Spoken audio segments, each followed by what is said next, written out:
नमस्कार, मैं हूं आपके साथ अनुष्का और आप देख रहे हैं खबर का असर। पीलीभीत जनपद की पूर्णपुर तहसील क्षेत्र के अंतर्गत ट्रांस आपदा क्षेत्र के ग्रामीण जुलाई माह में अप्रत्याशित रूप से आई बाढ़ के प्रभाव से अभी भी जूझ रहे हैं। यहां आपको बता दें कि लगभग 1.5 महीने पहले बनबसा बैराज से छोड़े गए पानी से शारदा नदी का जलस्तर काफी बढ़ गया था, जिससे पूरे ट्रांस आपदा क्षेत्र में आई बाढ़ में लोगों की फसलें जलमग्न हो गई थीं। लोगों के छप्परपोश घर बाढ़ के पानी में बह गए थे। कुल मिलाकर बाढ़ ने ट्रांस आपदा क्षेत्र में ऐसी तबाही मचाई कि इसे देखकर किसी का भी दिल बैठ जाए। लेकिन प्रकृति की मार का दंश झेलना ट्रांस आपदा क्षेत्र वासियों की नीति बन गई है।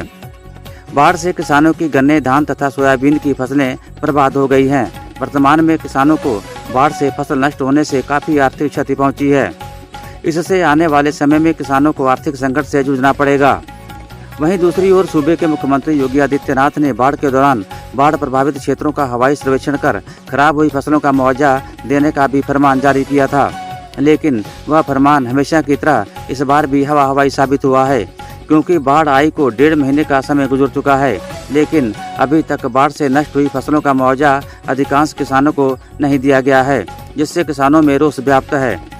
इसी समस्या को लेकर हजारा व भरजुनिया के बाढ़ पीड़ित ग्रामीणों ने मंगलवार को हजारा गांव में एकत्र होकर शासन प्रशासन के खिलाफ विरोध प्रदर्शन कर नष्ट हुई फसलों का मुआवजा दिलाए जाने की गुहार लगाई है।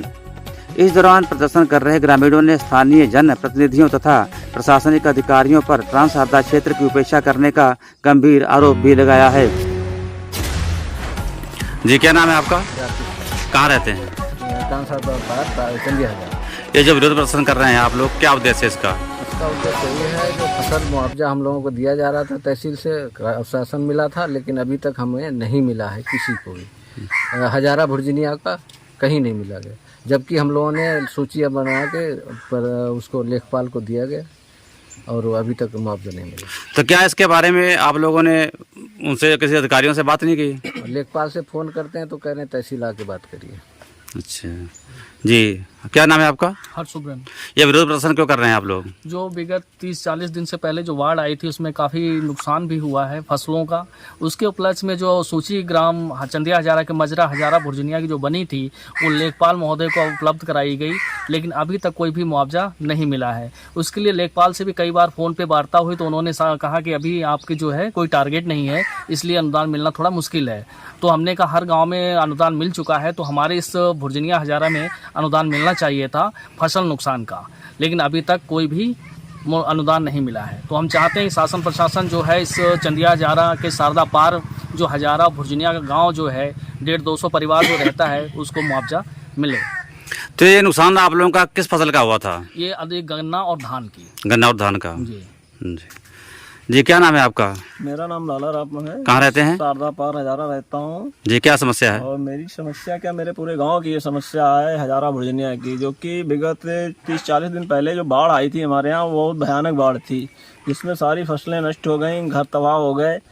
शासन प्रशासन के द्वारा हमारी कोई सुध नहीं ली गई और मेरा शासन प्रशासन से कहना है कि जो हमारी फसल नष्ट हुई है और आप लोगों ने जहाँ जहाँ भी मतलब प्रशासन ने सभी को फसल मुआवजा दिया है, लेकिन हमारे दोनों गांव में अभी कोई फसल मुआवजा नहीं दिया गया, जो कि इस फसल मुआवजे के लिए सभी ग्रामवासियों ने लिस्ट तैयार करके खतौनी देकर ये सब सारे पेपर हमने लेखपाल साहब को उपलब्ध कराए, लेकिन उस पर अभी कोई कार्रवाई नहीं हुई। हम कभी किसी लेखपाल से बात करते हैं अपने क्षेत्र के लेखपाल से, तो सीधे कहते हैं कि आप आइए तहसील आके बात करिए, इस मसले पे फ़ोन काट देते हैं। ये कोई समस्या हमारी है तो लेखपाल साहब को बात करनी चाहिए, हम क्या कहना चाह रहे हैं उनसे, लेकिन हमारी बात को अनसुना करके सीधे कहते हैं तहसील आइए। तो हम 150-200 किलोमीटर चक्कर लगा के जाएँ तहसील में लेखपाल से बात करने के लिए, उस बात का क्या हमें निष्कर्ष निकलेगा या नहीं निकलेगा। यदि इतना ही पैसा हम लोग के पास होता तो हम आपसे फसल मुआवजा क्यों मांगते। और आप लोग शासन प्रशासन को ये ध्यान देना चाहिए कि जो ग्रामवासियों की समस्याएं हैं उनको समय से सुना जाए, समय से निदान किया जाए। क्या सर्वे वगैरह हुआ था इसका? सर्वे हुआ, सर्वे पे लेखपाल साहब आए, उन्होंने हम लोगों से पेपर मांगे, पेपर भी दिए, लिस्ट भी तैयार करके दी गई उनको, लेकिन उस पर उन्होंने कोई अभी तक कार्य नहीं किया है या प्रशासन ने नहीं किया, इसके बारे में तो कुछ जानकारी नहीं मिल पा रही है। तो आप लोग क्या चाहते हैं? हम यही चाह रहे हैं कि जो हमारी फसल का मुआवजा उचित है वो हमें दिया जाए, जो कि अन्य गाँव में जिस तरीके से मिला है। जहाँ ट्रांस आपदा क्षेत्र में अन्य गांव में मिल चुका है। हाँ, अन्य गांव में मैंने सुना है, लोगों ने बताया भी है कि मान लो कि हमारे यहाँ अनुदान फसल मुआवजा मिला है और हमारे यहाँ हजारा भुर्जनिया और ये पड़ोस में हमारे शास्त्री नगर गांव है, इनमें अभी तक कोई मुआवजा नहीं दिया गया है। तो मेरा ये प्रशासन से कहना है कि इन 2-3 गाँव पे भी विशेषकर ध्यान दिया जाए या इनको अनदेखा ना किया जाए, क्योंकि पहले ही बाढ़ग्रस्त क्षेत्र हैं ये।